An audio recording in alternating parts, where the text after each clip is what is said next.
Welcome to Radio Intentional Decisions. My name is Stella Nordahl, and I'm one of the hosts for this concept, where we, in dialogue, explore the shift from best in the world to best for the world.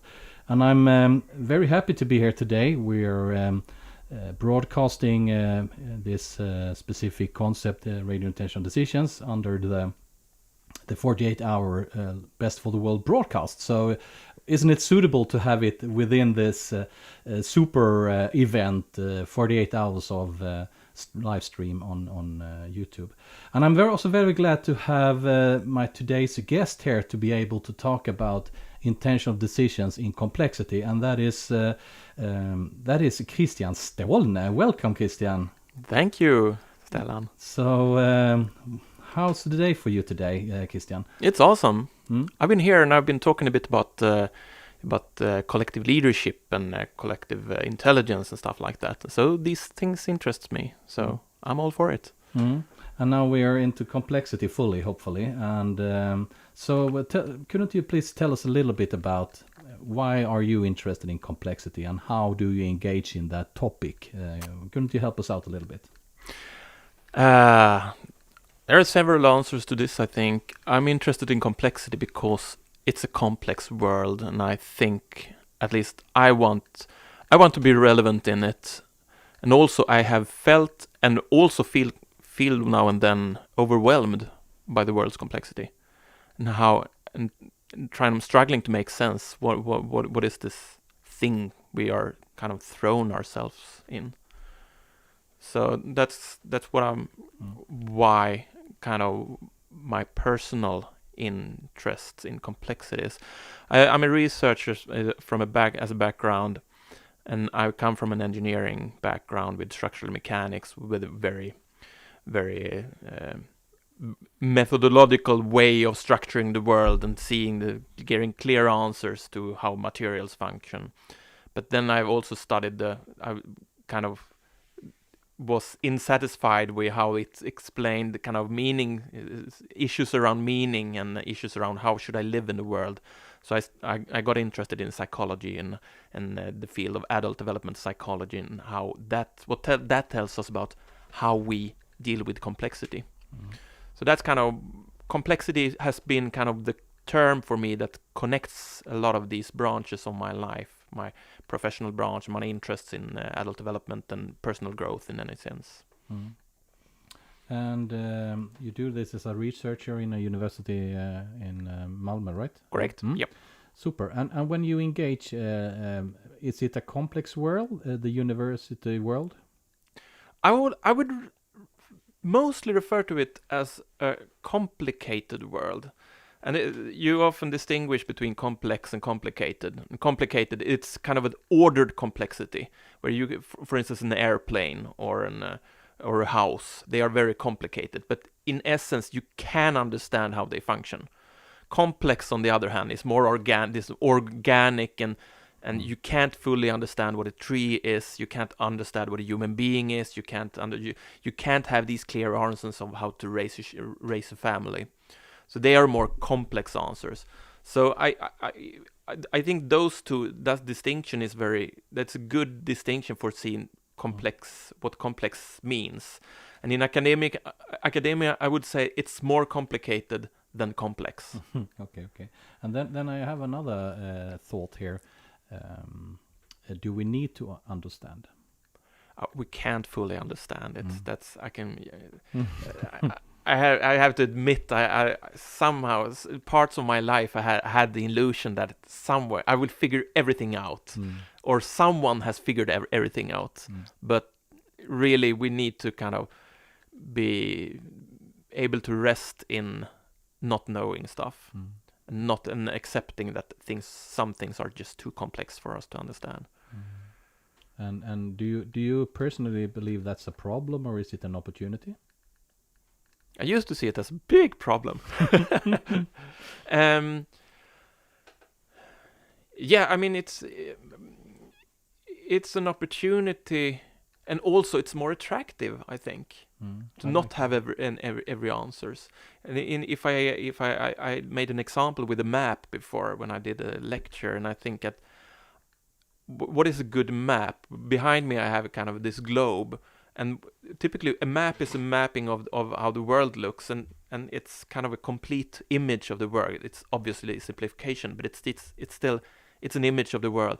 But the most interesting maps are those with holes in it, with the white spots. The white spots. Okay. So it's kind of your eyes goes to those spots, and you say, "Oh, what's there?" Yeah. No one have. That's kind of more appealing to see that there are things that you don't know.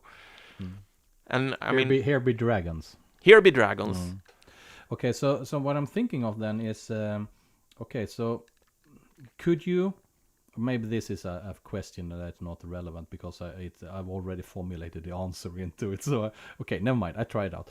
Okay, is it an insight within complexity, both for you and the complexity society? You understand what I mean? The researchers and the people working with complexity. Is it an insight that we not only can't understand, but it's maybe not even a topic to understand? Yes and no.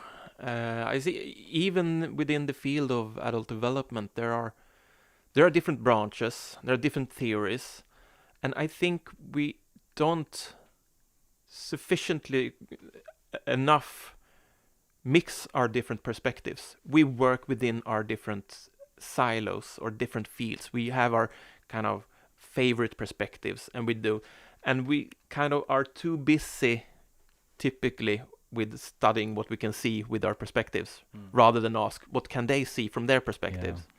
And the kind of huge obstacles to get over it. So is there an insight there? Well, to some degree, yes, but not.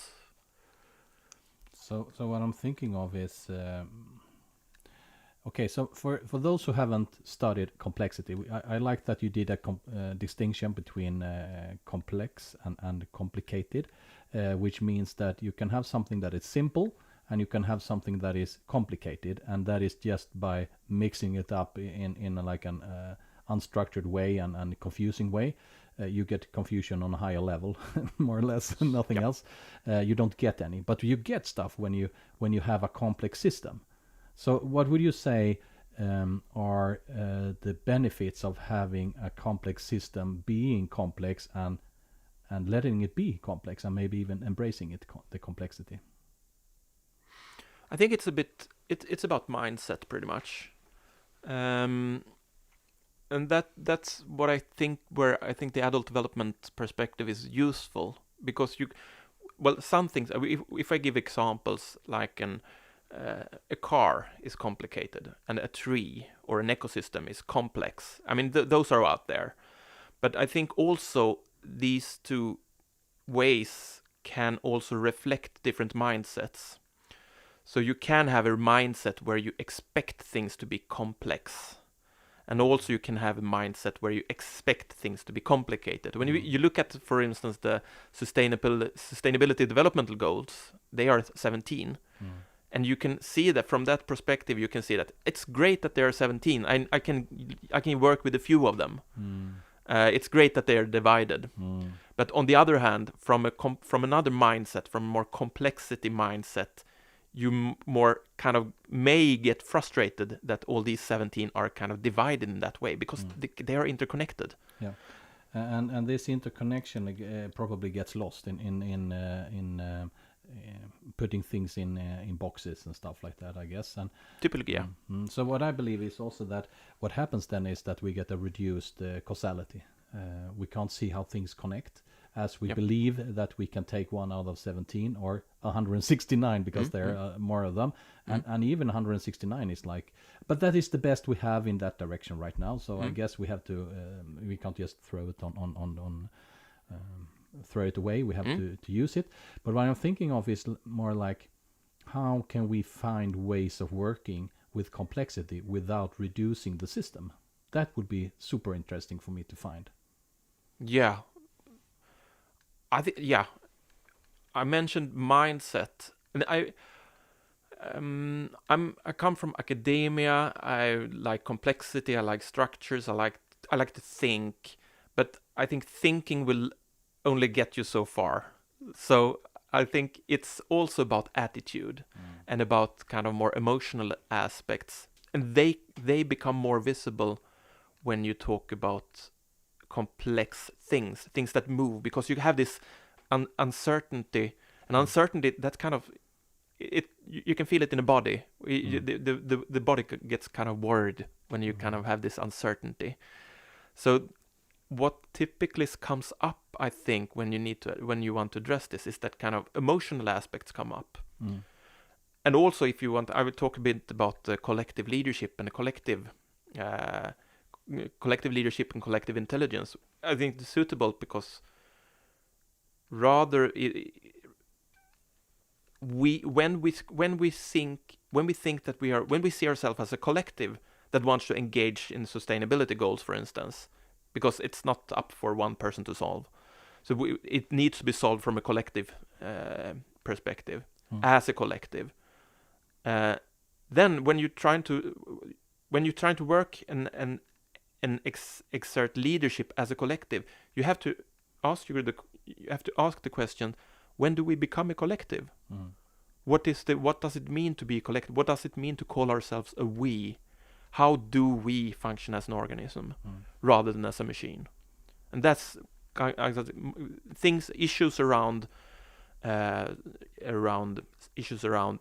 emotions, issues around identifications, attachment. They become more important than when we see things that's complicated. It's more cognitive. Yeah, it's more cognitive. I believe so. Yeah.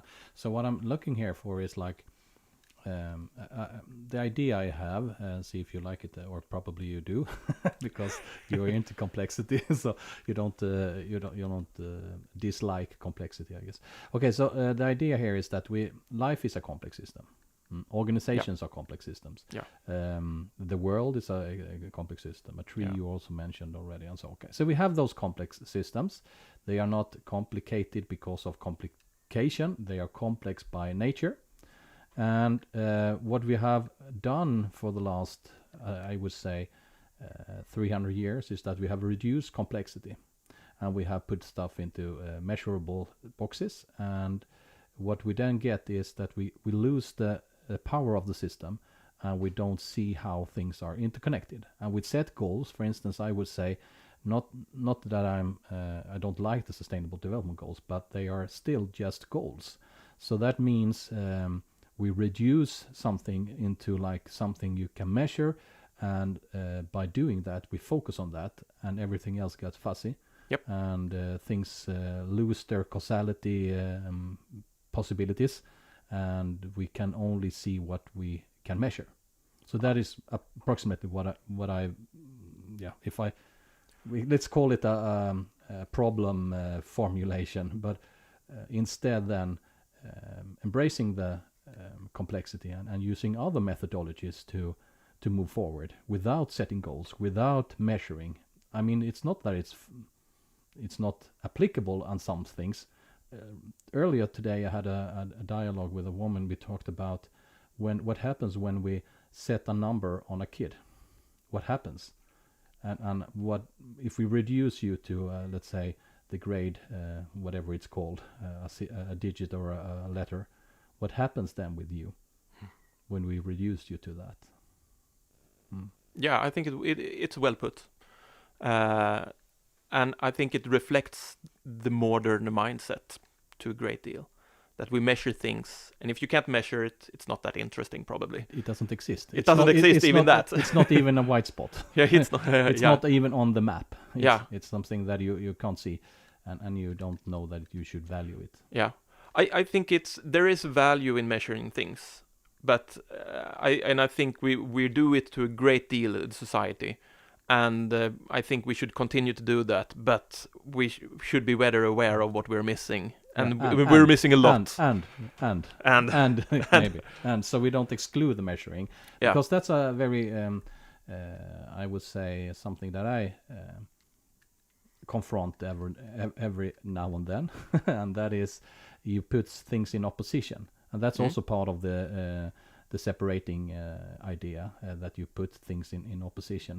And then you put complexity in opposition to to something that is simple and understandable and something that is measurable. And it doesn't say that. It says that, yeah, that's one truth. You can have more ideas. Yeah.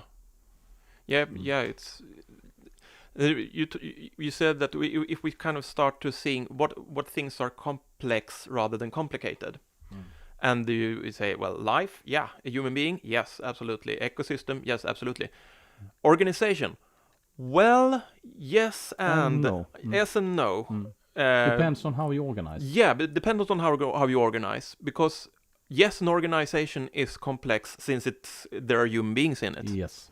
And also it's complicated because likely if it's a typical organization, you have structures.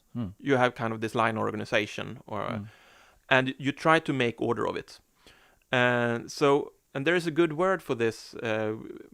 It comes from a couple of Gothenburg complexity researchers. Claes Andersson is one of them. And they say that, okay, things are not either complex or complicated. They can be both. And that's wicked. And that's wicked, yeah. That's wicked. So wicked is, an organization is a good example of something that is wicked. That it's complicated since there are organizational structures in it, but also it has this complex part in it. So I think it's more of a spectrum between complex and complicated. And a house is pretty much complicated, but there are some complex aspects in it. Yeah, my wardrobe. The cellar. Yep. Yeah. The mold can be growing, and you can have there are people probably in it, and then we have a research project on indoor environments. And typically, in energy research, that's a good example of sustainability goals, because I'm interviewing people in the energy sector on housing. And what we want to do there is, well, obviously, housing is like 1/3 of CO2 emissions in Sweden, and it's about the same in the world. So obviously, you want to reduce energy using, and energy, you can measure it. So you you have engineers who kind of trim the systems the much they can, and we can get down to 20% and 30%, which is great, because we have these goals. So we need to reduce energy usage, but you can only do that so far. But then we kind of get aware that you can be aware that, well, there is a system, there's an energy system, you can trim that, but there are also people in here, and they open windows, and they behave in different ways. So there's the complex part in it. And then we try to interview people who live in apartments to see, how do you think about this? And this is highly complex. Yeah, so I like that example. So what I'm thinking also is, when we're talking about organizations, that there are we organize in a certain way, we do stuff and we measure things, and we have the KPIs, and we have a lot of incentives and so on. I heard something, I don't know if you can write under this one, but I think it's very interesting, and that is, if you can have any external incentive, it doesn't matter what type, as soon as it's external, it makes sub-optimization. Likely so, yeah. I really think this is so interesting and so close to what complexity is all about. Yeah. If you try to organize in a way that the complexity is not preserved, you get problem. Yeah. If I take academia as an example, we measure a lot, and also funding goes a lot to what is according to different measures of how much publications and things like that. But academia is very much about external incentives, and how do you go from being a student to graduate student, PhD, and then you have docent and professor, and most people don't come that far, but you are always somewhere in that system and somewhere on the line, on that ladder. And you want to merit yourself because you want to apply for different positions, and then you need to kind of compare, okay, which person should we hire, this one or this one, which should we promote, this one or this one, did this person publish enough, or so you need to compare need, but that's kind of how the system works.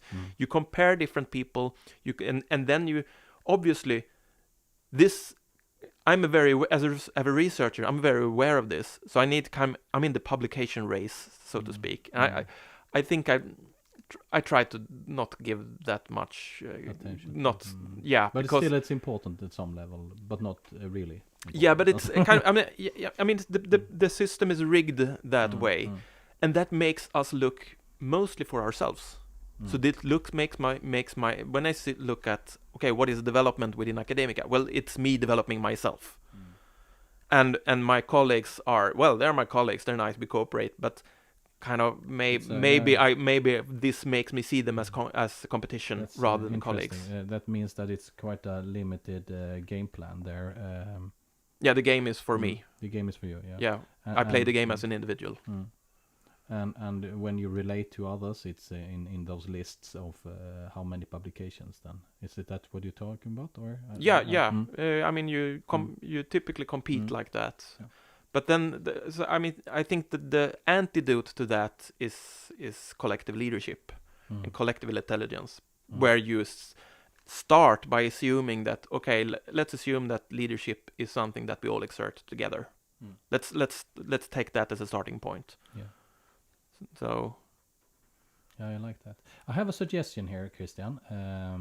As we only have a short time span for this specific topic this time, and I like the complexity. So, and not only because you can't reduce it to 20-30 minutes. I would like to call this part 1. Go. Is that okay? Yeah, absolutely. And we already now formulate the question for ourselves to part 2. Couldn't that be focusing on how to work with complex structures and complexity at a larger scale? For instance, if we talk about sustainable development goals, I would like us then to explore how can we then do this, because it's the sustainable development goals for me is like, it's something that we need to do because there is nothing else we can do, because we haven't seen complexity as a it's the best that we have, but it's only the best we have. So it could be something else. So my idea here is, can we schedule a part 2 here where we go into the house, where we say, okay, so how can we then embrace this complexity, get it to working with us, so we get a broader causality, a more powerful way of getting the power from the complex system interacting with us. That I would really love. That it sounds interesting for you? Absolute. Yeah. Because right now we have circled the topic, and I would like to really dig into it. So let's call this complex intentional decisions in complexity part 1.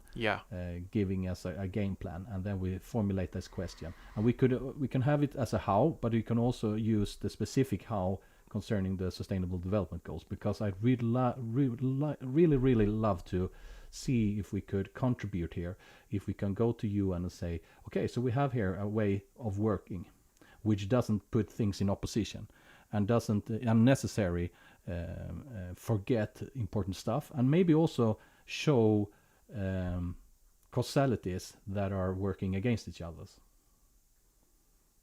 What do you think about that idea? Yeah, let's try. So I'm an engineer, so I want to.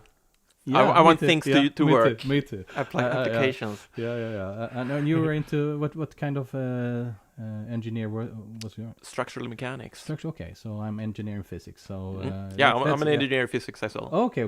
So let's go for that then. And I love that. Okay, so don't reduce ourselves to what says on our CV. I'm a human and you're a human. We're both interested in complexity, and we want to contribute to the world. So for all of you who are following this episode of Radio Intentional Decisions, this is only part 1, and we're looking forward to part 2. Is there something that we should say before we end this specific part 1? I'm enjoying myself so far. So yeah, me too. Let's continue to do this. Yeah.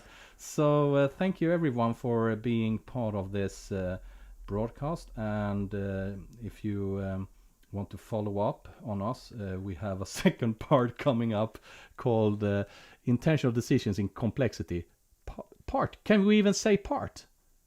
That's a good point. Yeah.